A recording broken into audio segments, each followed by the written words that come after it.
My name is Trudy DeVries. I am the Healthcare Navigation and Equity Lead with the Middlesex London Ontario Health Team. We are trying to bring partners together so that we can serve our community in the best way possible. My background as a nurse has really supported the work that I'm doing, especially when it comes to navigation, because I've recognized from frontline that healthcare isn't just your traditional medicine. If we're looking truly at someone's health, it is all the social determinants of health.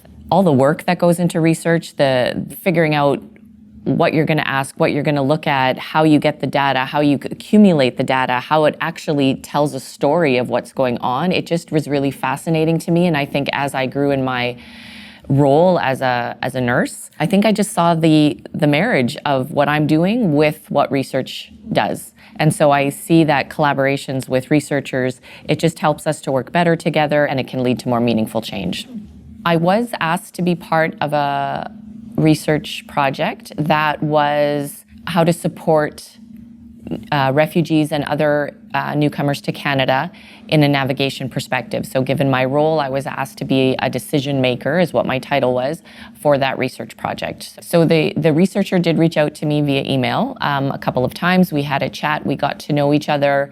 That way, he wanted to understand my role as a healthcare navigation lead and how that could support his work.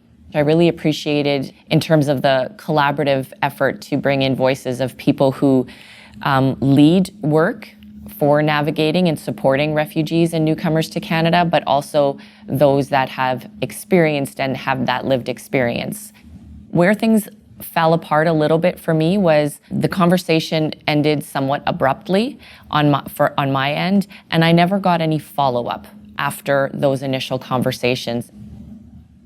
Whether it's researchers or other organizations, people will engage with them, ask them sometimes the exact same questions, but then they never hear back from them again, and nothing has ever changed. And so what I would love to see in research and even in my work is that we make a concerted effort to not only get that initial great data, but that we then go back and ensure that what we've captured is what they've intended for us to say, that our biases that we all acknowledge that we haven't skewed that comment just a little bit. So we go back, we ensure we have that information correct, but then we go back a third time to say, here's the final product. And to be really clear with our research partners what this final project will lead to. So it may be behind the scenes. They may not notice any changes because this may not be in effect until years down the road. But if we are clearly articulating that, they can come away from that saying, okay, I made an impact on something that's going to help my kids.